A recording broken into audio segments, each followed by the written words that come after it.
Because if we take a careful look at the problems that we are facing now across the globe, many parents are not fit to be parents. Really, many people have married and they still have a lot of rectification, and suddenly they have children. They themselves, who need to guide the children, need guidance. That is what we are faced with nowadays. You have parents who have suddenly become parents, but they don't know what parenthood is all about. Because the responsibility that comes with a child is very great, and they think it's a joke. And in order to address this, we need to go a little bit deeper to resolve the matters and between the children and the parents, and to try and give the children the best of upbringings. We need to know that the husband and wife themselves need to have a sense of responsibility. And that sense of maturity and responsibility will only come when you are disciplined, when you are strict on yourself. So many times you have young boys, I'm not so sure of the girls, but I can talk for the boys. You have young boys who have their friends, they sit with their friends up to 12 at night and 2 in the morning. Then a few years later, they get married. And when they get married, they still find themselves making the same time for their friends. That is prohibited, completely prohibited. How can a person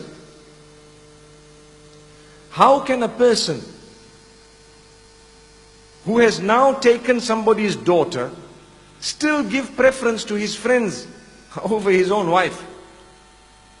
And this is a sickness that many people are guilty of. The time that you spend with your spouse is an act of worship in Islam.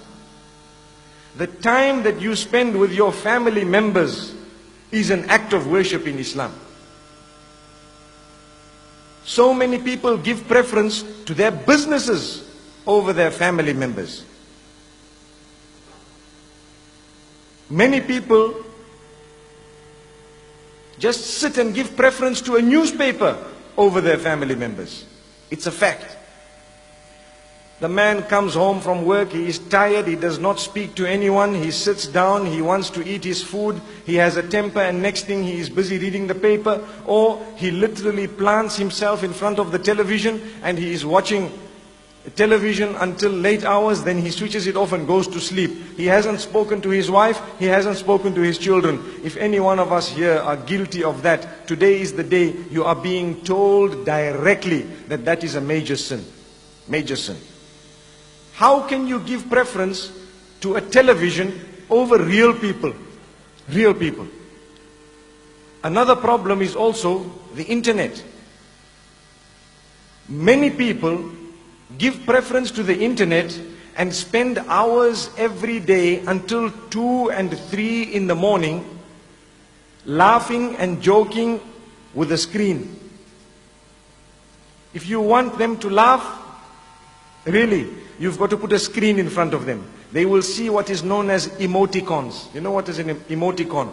Those small little faces that you have on the screen. Small cartoon style faces. They look at someone who sent them an emoticon and they laugh. But if you talk to them, they will look at you and say, "Hey, I'm busy." And I want to give you an example of a very good friend of mine, one of my best friends. Very, very highly educated. And he was so intelligent, he had 13 A's at O level and 4 A's at A level. He was given a scholarship at the University of Oxford. Some years later, I met him. I told him, tell me, what has Allah done with you? Meaning, what has happened in your life? He tells me, "Brother, I gave up the internet." I said, "That doesn't make sense." I asked him about himself and he's just telling me, "I gave up the internet." So I said, "What do you mean?" He said, "That is the biggest single achievement of my life." And I was confused. This was a few years back, when the internet was still something new. Now he told me, he became a doctor. He actually became a psychiatrist later, he specialized. He told me, you know what happened to me? I was married and I was addicted to the internet. And I was sitting with the internet every day, every single day for 6 to 7 hours. And I became a person whose social life was the net. All my friends were on the internet. All the people I spoke to were on the internet. I ate, and mostly I even asked for the plate of food to come in front of the screen. So I would eat whilst I'm busy typing, whilst I'm busy looking and so on. And he says, I lost my wife, in the sense that she left him. She deserted him after some time. Why? Because if you are not going to give due attention to your wife, who do you want her to get that from? That's a question. Many people are guilty of not spending lighter moments even with their own wives. Where do they want that wife to go and get that from?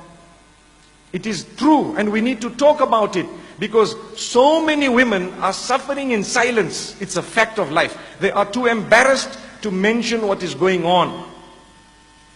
And that is the beginning of the problem. Imagine the children that come out of such a relationship. What warped upbringing will they have? What type of a relation will there be between parent and child when the parent-parent relation is non-existent?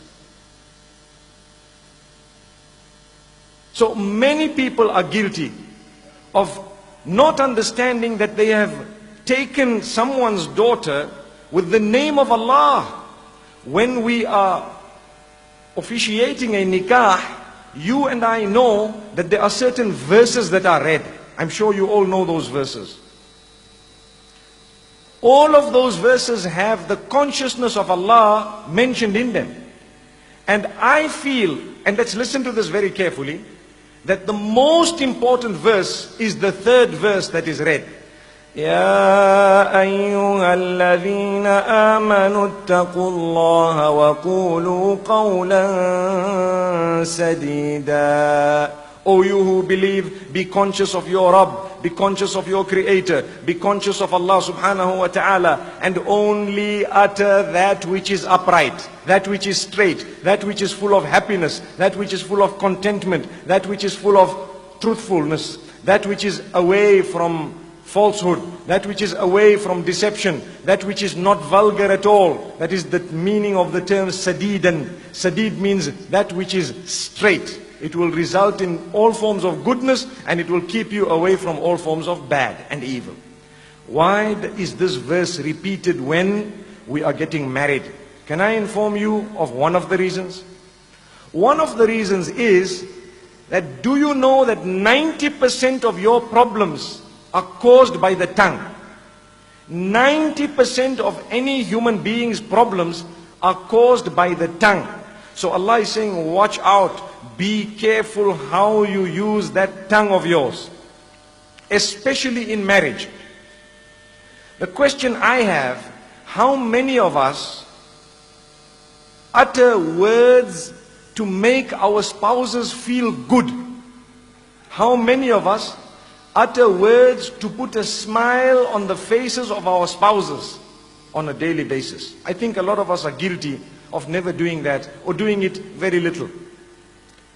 Every single day, it would be an act of worship for myself and yourselves to say a few words to make your spouse smile, both male and female.